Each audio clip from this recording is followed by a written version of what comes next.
Welcome back to the Agents Who Crush It in Real Estate podcast, where every 2 weeks I sit down with great realtors and learn about their journey to success. Today, I'm super excited to chat with Gerard Gray, a rising star in the South Shore area of Boston. Gerard's passion for real estate was ignited when he started learning about financial literacy. Intrigued by the industry, he pursued his license and has been assisting buyers and sellers in achieving their real estate goals for the past 6 years. Full-time for 2. While Gerard may be new to the game, he's already making major progress, consistently closing at least 10 deals per year.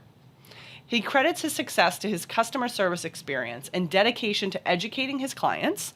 His approach is all about being informative and making sure his clients have a solid understanding of every aspect of the transaction.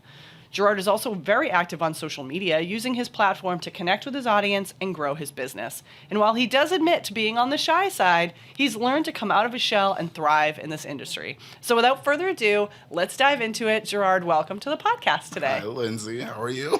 I'm super excited to have you here.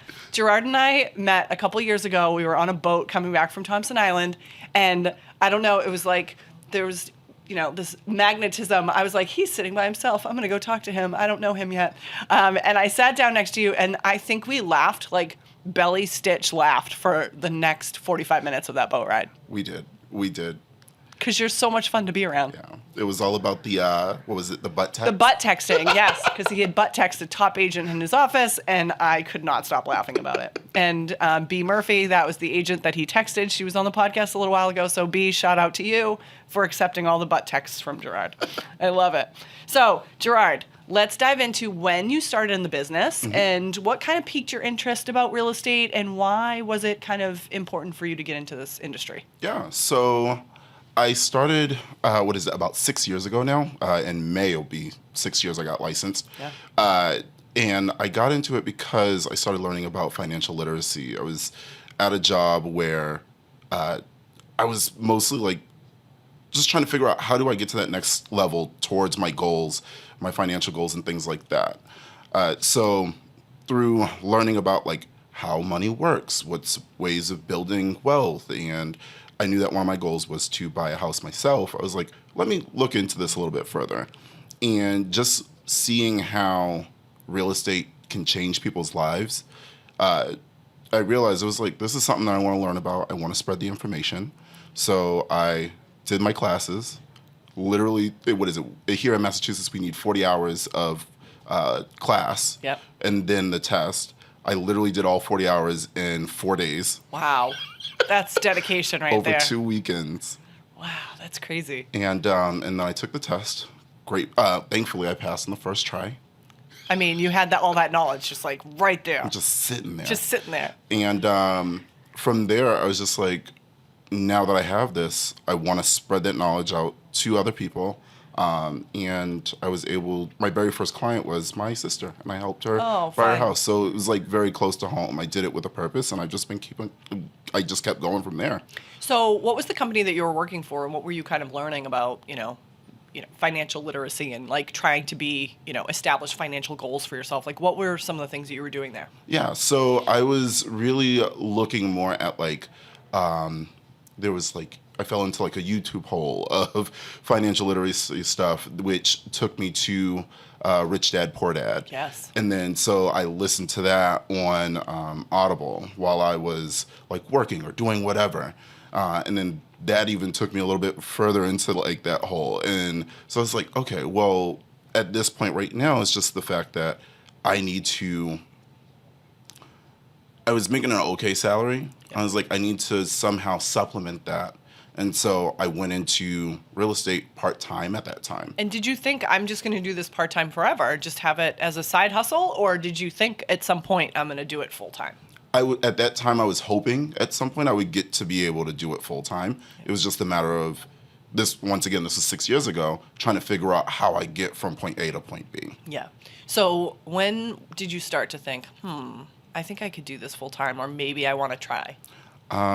So that was probably at the end of my first full year. I was just oh, this is the kind of money that I can make from doing this. And if I had the time to consistently do that, not only could it take over from my regular income that I was making at that time, but I could go so much further. Yeah. Yeah. And you were working a 9 to 5, technically. I was So- a supervisor for an entire team, so it felt like my job never stopped. Yeah, so you were not 9 to 5. You were really like putting in hours after Yeah. the day too. So you were kind of already used to the hours of being an agent. Yes. So that makes sense. And you want to, at that point, when you're already working that many hours, you want to get paid for all those hours that you're working Exactly. and have more control. Yep. So that makes a lot of sense. So tell me, what were your fears at that time of like jumping in full time? So my biggest fears were, what if I don't get a sale for a couple months? Yeah, self-doubt. Yeah. I was like, I would love to have a closing every day, every week. Like, that is the dream, but it doesn't always work out that way. Of course not. So I was like, what do I do in order to make sure that if that happens, if I go full time, that I'm going to still be okay? Because I didn't want the pressure to be on my partner. I didn't want the pressure to be on my family to try to help. Yeah. Like, financially, that is. I like to try to be as independent as possible. Yeah. So that was my biggest fear, was like coming up short at some point. And when did you buy your first house? I bought my house in 2020. So you're buying a house in 2020 and then trying to make this whole real estate thing work full time. That's also got to be a little challenging and scary. It is. But through real estate, like, the money that I used in order to purchase my house literally came from me selling houses myself. Yep. So it was like, okay, this is amazing. Like, this allowed me to take a giant leap.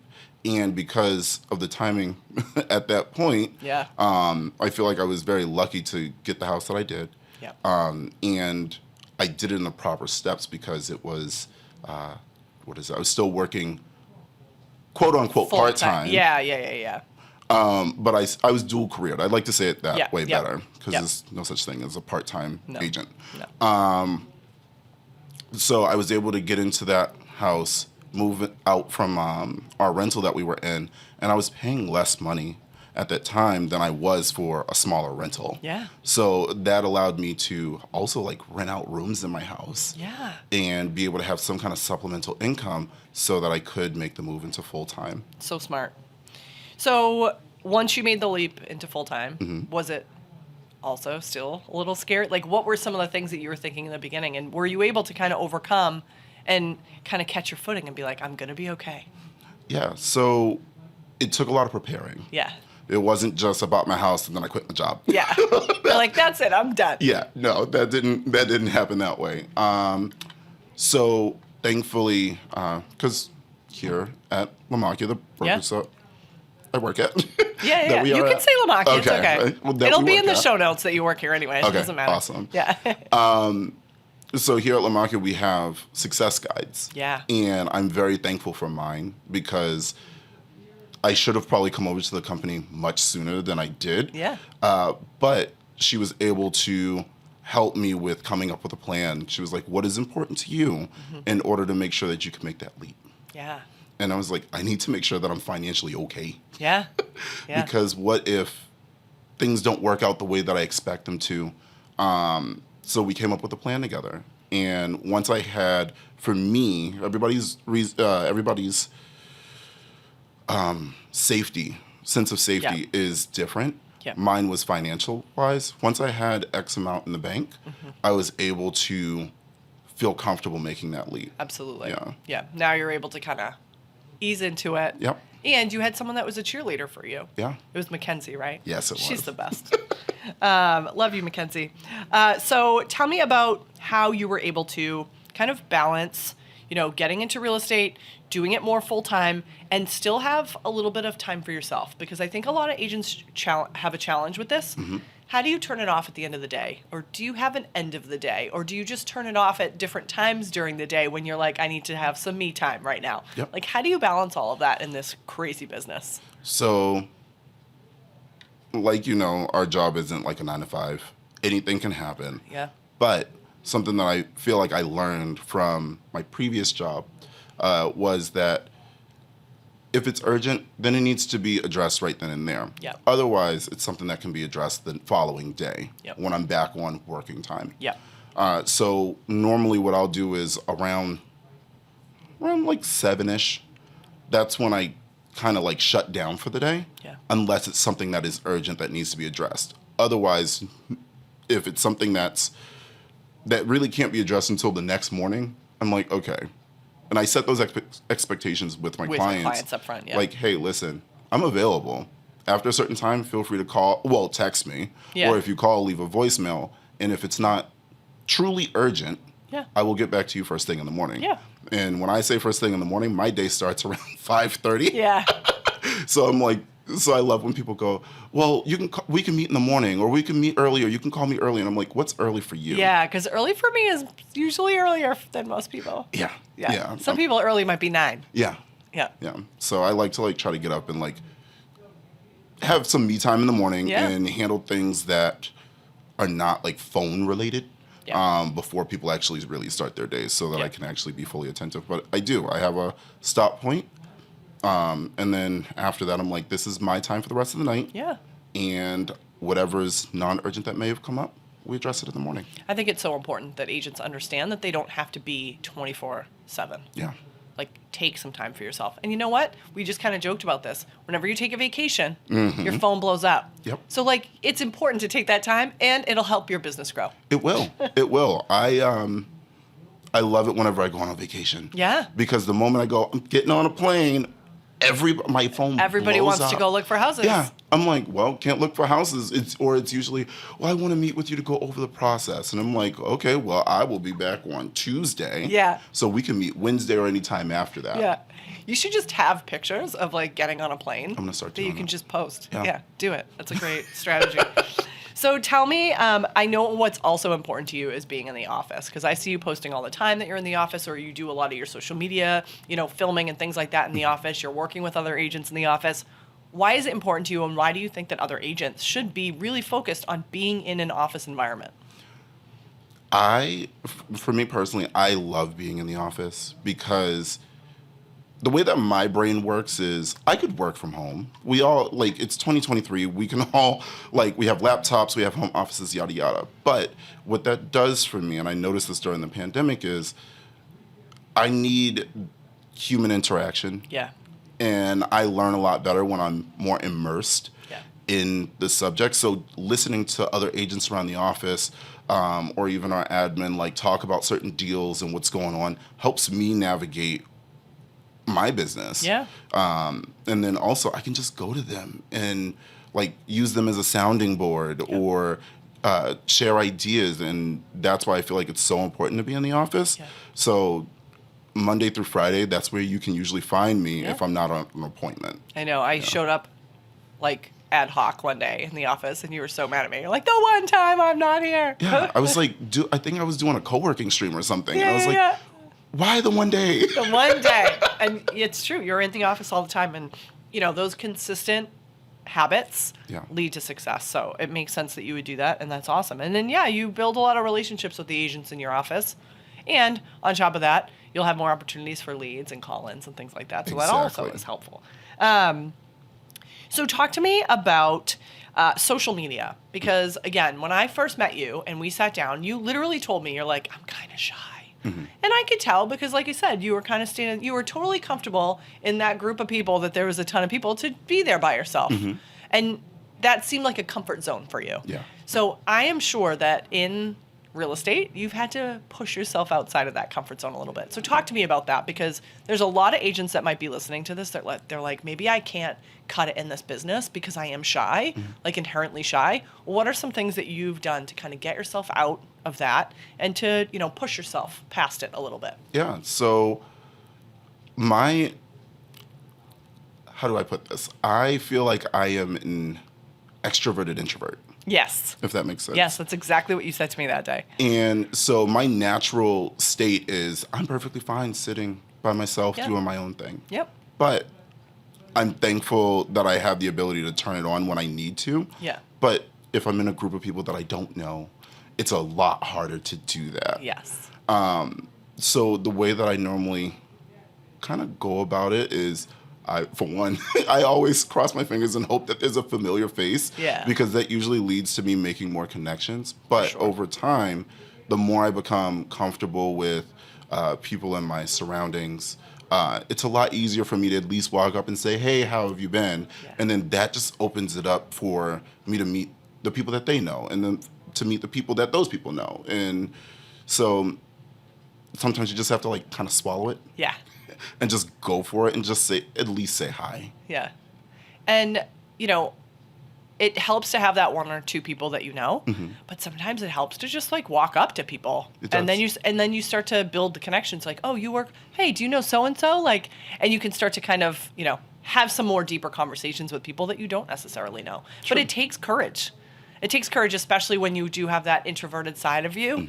I consider myself to be very extroverted, but there's even times where I'm in a crowd and I'm like, oh gosh, it's a social situation. It's uncomfortable. Yeah. It's uncomfortable for anybody. But yeah, you definitely have to be more extroverted in this business, and you have to work to overcome it for sure. You do. You And do. some of the ways that you've also overcome that is by being more present on social media. Yes. I think that makes you more approachable. I think it makes people get to know you where maybe in a social setting they wouldn't get a chance to get to know you as deeply because of the shy side of your personality. So talk to me about your social media strategy, why you do it, why you think it's important, and how you've overcome a little bit of the fear of being on social media too. Yeah. So the way that I like to use social media is to try to be as informative as possible. Also showing my personality, because yeah, you can spit facts at people all day long, but at the same time, it helps for them to see at least a bit of who you are. Me, I love to laugh.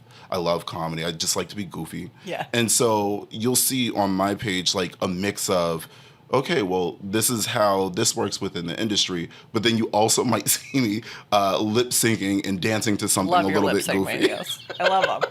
They're the best. And what that has helped me with, even with like my shyness, I'll go to an event and somebody that I've never met in person walks up and goes, I love your videos. And we talk about that. So it's not me having to go out of my way to find somebody to talk to. I just walk by somebody and they're like, hey, Gerard. And I'm like, hi. How do you know me? From Instagram. I'm like, oh. And then we kick off a conversation from there. And it's just wonderful. Yeah, that's awesome. So how do you come up with the content? How do you come up with what you're going to lip sync and what you're going to plan? Like, do you plan it or do you just kind of go after it each video? And what's your strategy? So whenever I'm like on Instagram and I'm just scrolling through videos, as we all do, I save and I bookmark, and Instagram allows you to put those videos that you save or bookmark into folders. Yep. And so I put them in my content idea folders. Love it. And then when I'm ready to go make something, I go, what am I feeling today? Am I feeling goofy? Am I feeling informative? Did something happen this week that I feel like people need to know about? And then I go from there and I try to post as often as possible, working on getting that set schedule of doing that. Yeah. But it's often enough that it just doesn't go stale. Yeah. And Yeah. do you have to like do multiple at a time? That way you just have things ready to post, or do you just do it one off, post it, move on with the rest of your day, and then the next day come up with another idea? Or do you kind of time block and do it in chunks? It all depends on the day. So sometimes if I'm like feeling really creative, I'll batch out like 3 or 4 of them. Yeah. And they'll just be sitting in my drafts. Yep. If it's something where it's just like a one-off, like, I need to do this, I'll just go into the office. You've seen the ring light in the office. Yeah. He's got a nice little ring light in the office. I went into the office and I saw the ring light and I'm like, this has to be Gerard's. And so I set that up. I do my video. And when doing them, I don't like the way that I sound. I don't like the way that I look. But Everyone has know. those feelings I about know. themselves. But I put it in my head that I was like, people look at me already. People hear me already. Nobody's ever said, "Oh my God, I can't stand to look or hear Yes. or hear you." No one would ever say that. Oh my, if they did, I'm like, just unfriend me and keep it moving. Yeah, exactly. And that's what they would do. Yeah. So what's the worst thing that happens? Someone unfriends you because they're not going to buy from you anyway. Exactly. So I just do it. I try not to make too many like individual takes. Yeah. It's just one long video, and then I just chop the pieces that I need out of it, and then put it all together, and it looks good. Yeah, it looks great. Yeah. And you always have a little fun twist to it, but you need to laugh more in your videos. You have one of my favorite laughs. You're trying to make it now he's gonna have like silent laugh on the podcast, but like he has it's the most infectious. I love your laugh. You need to do more videos where you laugh. So you post up the videos, you batch out the content, you do whatever you're going to do. And then what have you seen from it? Have you had meaningful conversations? Do you follow up? Do you engage with people? Like, how do you actually get business from your Instagram channel? Yeah. So I've seen people just interacting, going, thank you for saying that I didn't know this information, and then me responding to them. I've even gotten a lead from it where it was they're a friend of a friend. So this one friend, he shared it on his page, onto his story, and then their friend saw it, requested me, and I was like, okay, yeah, we're friends now. And then messaged me and said, hey, me and my partner have been looking to start buying a house. And I was like, how did you find me? Yeah, how did this happen? And so I was just like, okay, well, I'm not saying that like that's the only reason that I do it. I want to get the information out there, but it feels so good when you see it being seen. Yeah. And people actually do reach out. It makes them feel a little bit more comfortable to at least like reach out to you and ask you a question. Absolutely. I mean, that's what you're doing it for. Yeah. You want to educate and then attract people to you and then have them reach out to you. But I'm sure you've had people too that maybe they haven't mentioned the videos, but that was a part of it, you know, because they've been watching you for a period of time and then they email you or they, you know, there's definitely more people that have come to you for sure. So what kind of groups of buyers and sellers have you worked with, or buyers specifically have you worked with? Is there a specific group? Do you kind of have a range of people that you work with from all kind of over different demographic, you know, areas, or do you kind of tend to have a specific group that you work better with?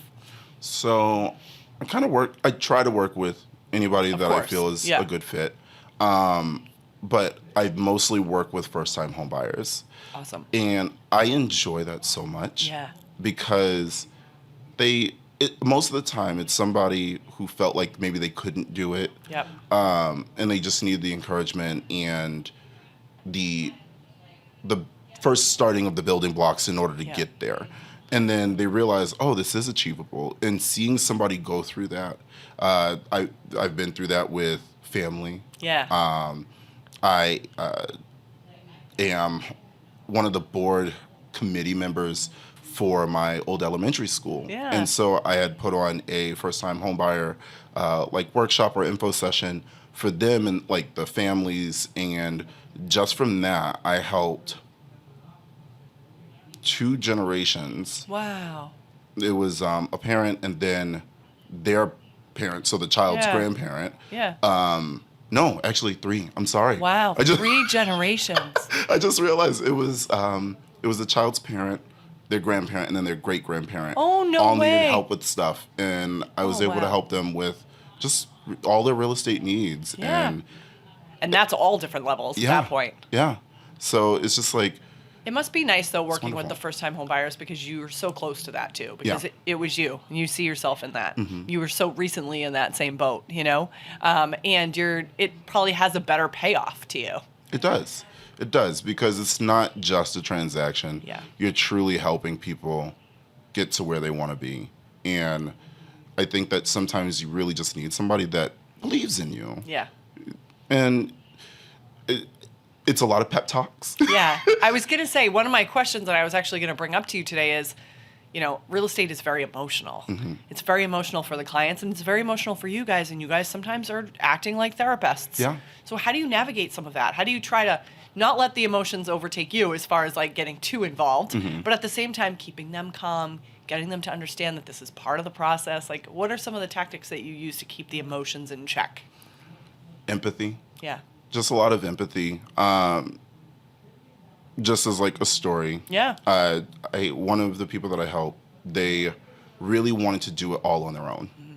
And they had been divorced and really wanted to just do everything on their own. Yeah. But they needed some help. Yeah. And it took a conversation of, listen, I want you to get this home. You know that you can do it on your own once you get in there. But just to get to this point, we all need help sometimes. Yeah.